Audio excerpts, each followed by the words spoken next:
Corona महामारी को लेकर हरियाणा सरकार द्वारा अलर्ट जारी किया जा चुका है।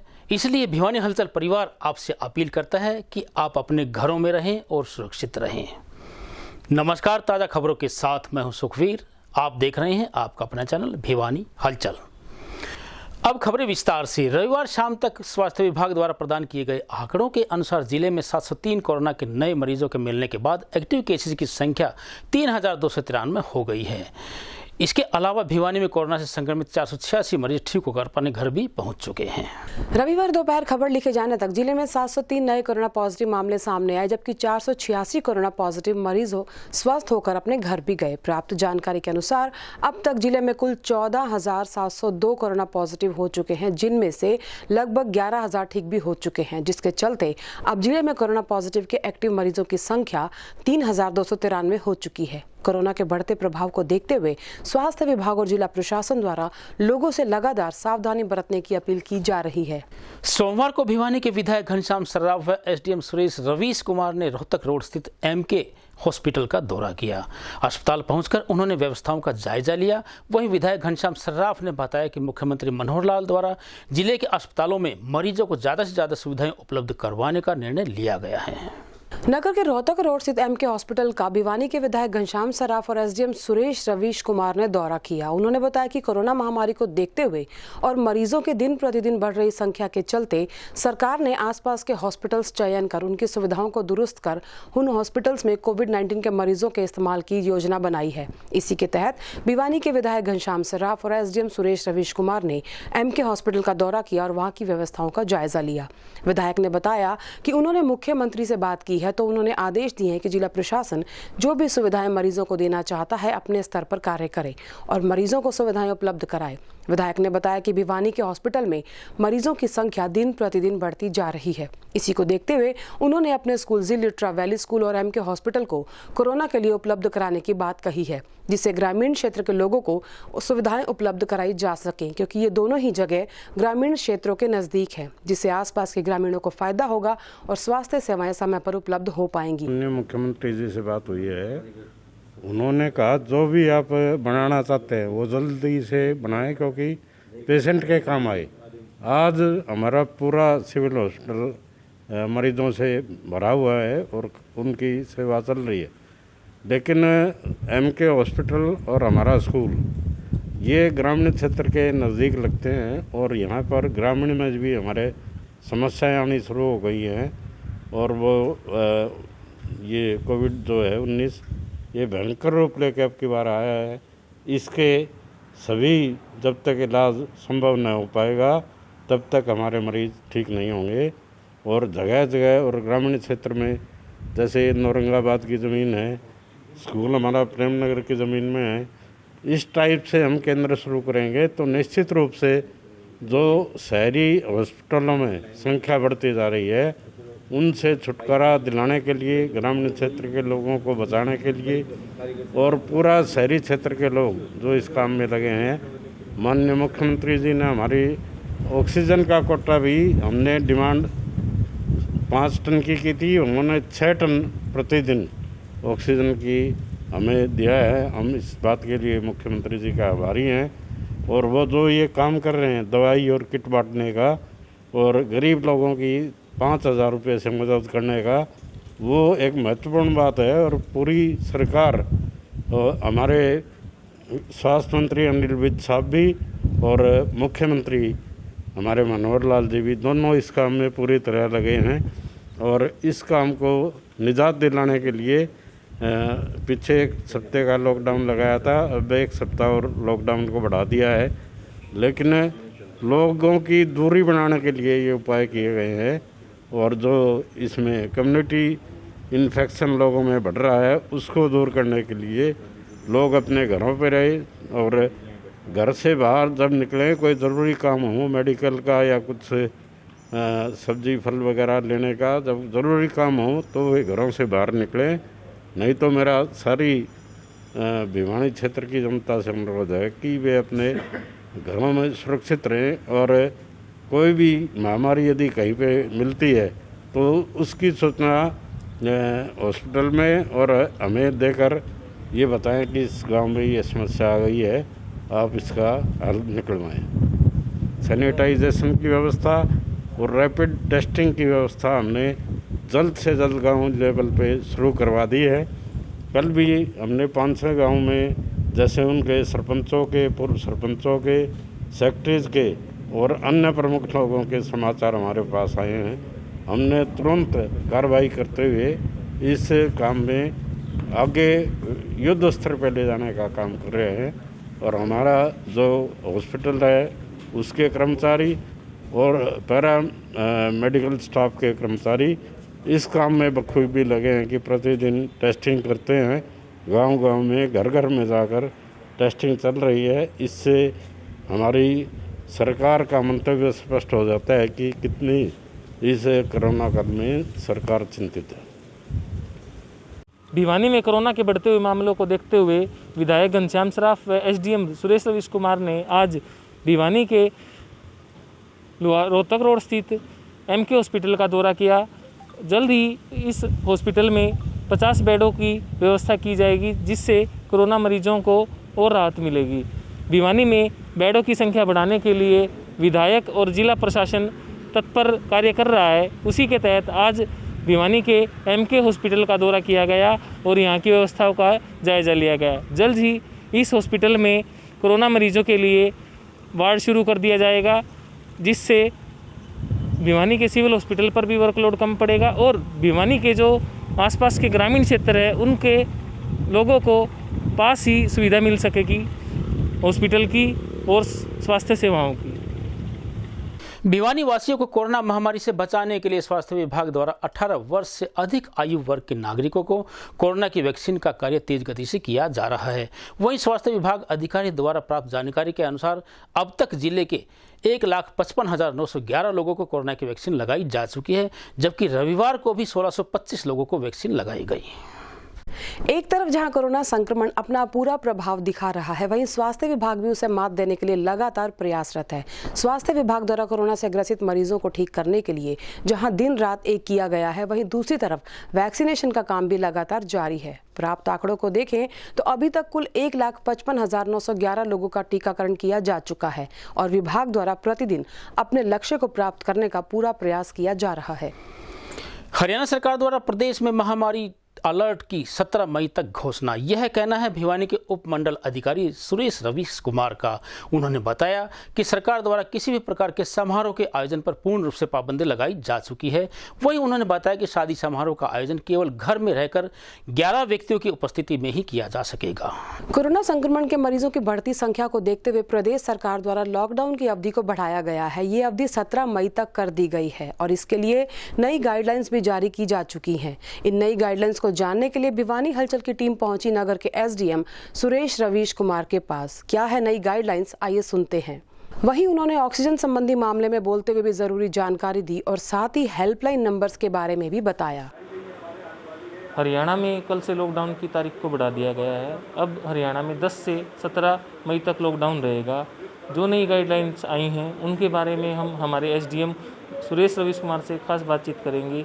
क्या क्या जो हिदायतें दी हैं सरकार ने और जो भी नए गाइडलाइंस आई हैं वो क्या क्या SOPs आई हैं, आइए खास बातचीत करते हैं हमारे भिवानी के एसडीएम सुरेश रवीश कुमार जी से। जी सर, कल से लॉकडाउन की तारीख बढ़ा दी गई है, क्या क्या नई SOPs आई हैं? देखिए, सबसे पहले तो मैं आपके चैनल के माध्यम से ये बताना चाहता हूँ कि जो नाम हमने इसका अब की बार सरकार ने रखा है वो रखा है महामारी अलर्ट सुरक्षित हरियाणा। तो इसको थोड़ा सा चेंज करने की कोशिश की गई है ताकि जो लोगों को इसके बारे में ये प्रेरित किया जा सके कि किसी प्रकार का भय का माहौल ना हो उनके बीच में। ये केवल उनकी सुरक्षा के लिए, हरियाणा की सुरक्षा के लिए ये लॉकडाउन को बढ़ाया गया है। और जो इसमें नई चेंजेस की गई हैं उसमें मुख्यतः जो चेंज की गई है, जैसे कि पहले आप लोगों को पता है कि शादी का समारोह है या किसी प्रकार का फ्यूनरल का सिस्टम है, उसमें 20 या 30 लोगों की अनुमति थी, परंतु अब सरकार ने ये निर्णय लिया है कि केवल 11 आदमी जो हैं इसमें इकट्ठा हो सकेंगे और विवाह के जो प्रोग्राम होंगे उसमें किसी भी प्रकार की बारात की अनुमति नहीं होगी। घर में ही या कोर्ट मैरिज के माध्यम से उनको शादी करनी होगी और केवल 11 व्यक्ति उसमें इकट्ठे हो सकते हैं। जी सर, जैसे दुकानों के लिए और नोटिस आए हैं तो इसमें क्या कहना चाहेंगे? देखिए, दुकानों वगैरह के लिए और बाकी जो लॉकडाउन की ऑर्डर्स थे वो एज इट इज़ रखे गए हैं। 6 बजे तक वो खुली रहेंगी। जो सरकारी जो ज़रूरी एसेंशियल एलिमेंट्स की दुकान है बाकी सारी दुकानें बंद रहेंगी और पिछले लॉकडाउन में जो गतिविधियाँ बैन थी वो सारी एज इट इज़ बैन रहेंगी। सर कल आपने सिलेंडर दी जा रहे हैं, डिलीवरी दी जा रही है, कल 31 क्वेरीज आई थी, 3 को डिलीवरी भी दी गई है, तो उसमें क्या कुछ? देखिए, हरियाणा सरकार ने रेड क्रॉस के माध्यम से एक योजना शुरू करी है ताकि जो व्यक्ति जिनको ऑक्सीजन सिलेंडर की ज़रूरत है उनको घर में ही ये सुविधा दी जा सके। इसके 2 मकसद हैं। पहला तो अस्पतालों में ज़्यादा बर्डन ना हो और व्यक्तियों को, लोगों को जिनको ऑक्सीजन की आवश्यकता है उनको घर पे ही ऑक्सीजन मिल सके। एक आत्मविश्वास उनके अंदर पैदा हो सके कि किसी प्रकार की ऑक्सीजन की कमी अब हरियाणा में नहीं है। रेड क्रॉस के माध्यम से ये योजना चलाई जा रही है। जिस भी व्यक्ति को ऑक्सीजन सिलेंडर की ज़रूरत है वो oxygen.nic.in इस साइट पर अप्लाई कर सकता है।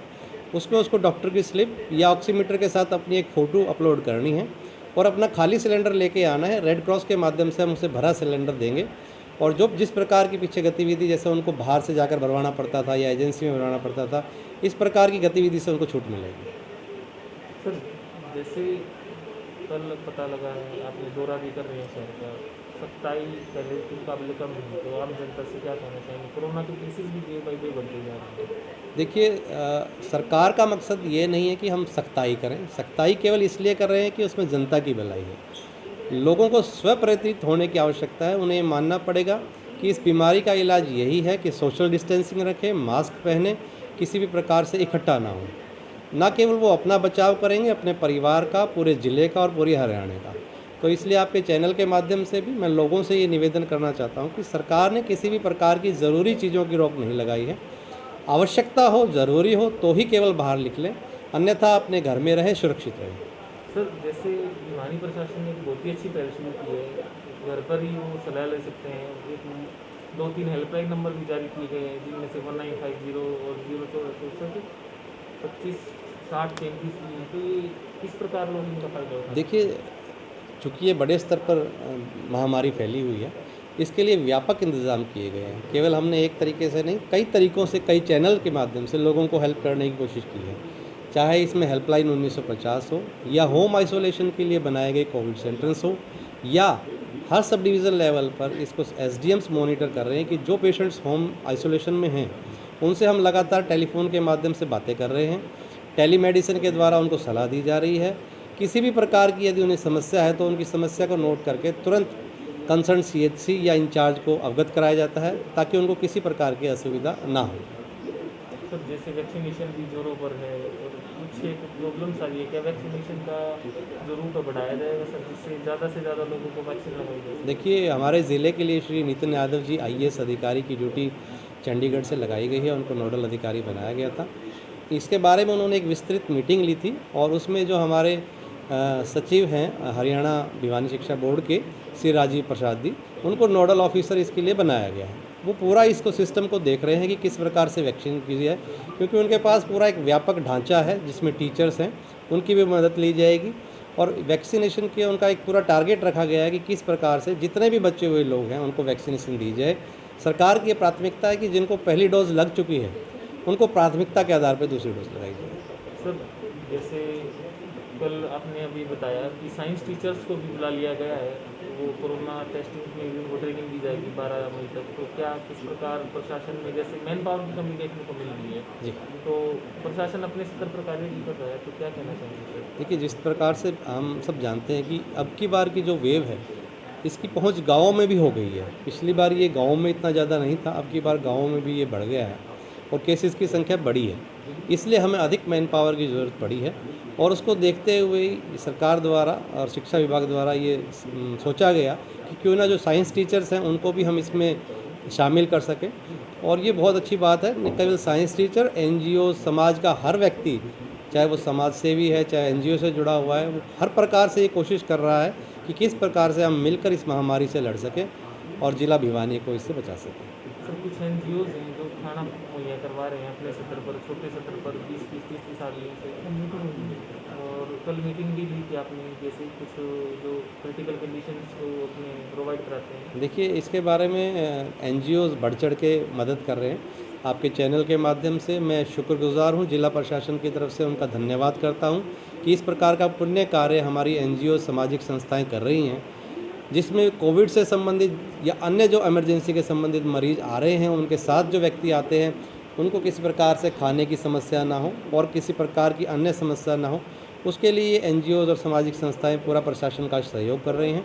उसके बारे में कल हमने एक मीटिंग भी बुलाई थी, उनका धन्यवाद भी किया था और उनकी सलाह भी ली गई है कि किस प्रकार से हम इसको और इफेक्टिव कर सकते हैं ताकि अधिक से अधिक लोगों की इसमें मदद की जा सके। तो जैसे केसेस बढ़ते जा रहे हैं तो हॉस्पिटल में भी बेड की कमी बढ़ती जा रही है, ना ऊँट के मुँह में गिरा जैसी बात है। तो जो आसपास की जो धर्मशालाएँ हैं और आइसोलेशन जो बनाए जाएंगे तो क्या रणनीति सर आप कर सकते हैं? देखिए, इसको हम 2 तरीके से टैकल करने की कोशिश कर रहे हैं। पहला तो जिला अस्पताल में ही हम बेड की संख्या बढ़ा रहे हैं। पहले हमारी बेडों की संख्या लगभग उसमें ऑक्सीजन बेड्स की 70-75 थी, जो कि अब बढ़ कर के लगभग 125 के आसपास हो गई है और हमारी कोशिश है कि 150 के आसपास ही बेड पहुंच जाए। तो यानी लगभग दुगने हमने बेड सिविल हॉस्पिटल में कर लिए हैं। दूसरी हमारी योजना ये है कि हर सब डिवीज़न लेवल पे एक ऐसा कोविड सेंटर बनाया जाए जिसमें 50 से 60 बेड ऑक्सीजन के हों, उस पर स्टाफ हो, ताकि जो मीडियम लेवल का पेशेंट है, जो ज़्यादा क्रिटिकल नहीं है, उसको वहाँ ट्रीटमेंट दी जा सके और केवल क्रिटिकल पेशेंट्स ही सिविल हॉस्पिटल में आए ताकि सिविल हॉस्पिटल का दबाव भी कम हो सके।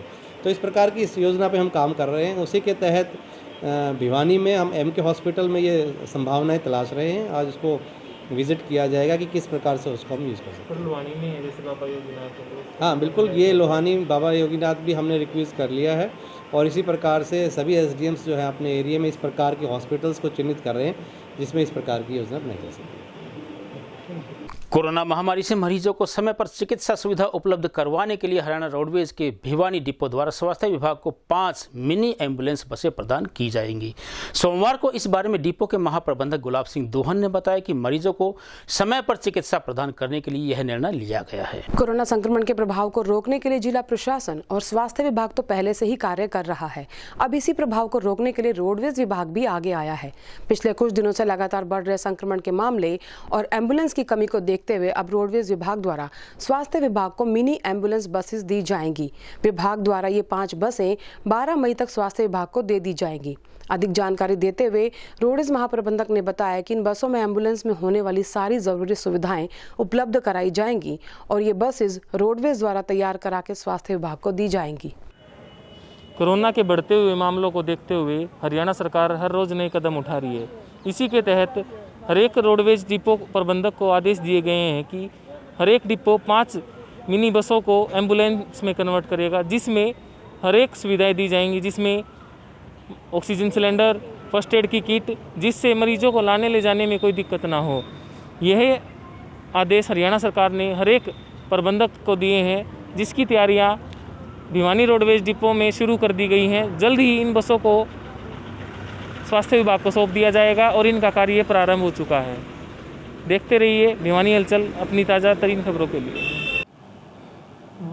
सर, बसों का क्या आदेश मिले हैं, क्या क्या व्यवस्था है?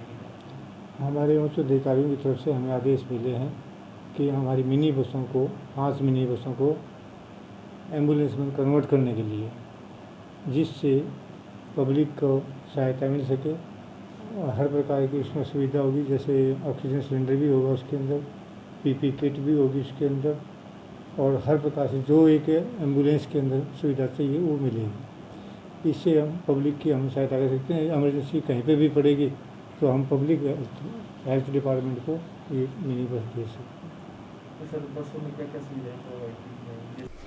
अब मुझे दीजिए इजाज़त। देखते रहिए आपका अपना चैनल भिवानी हलचल।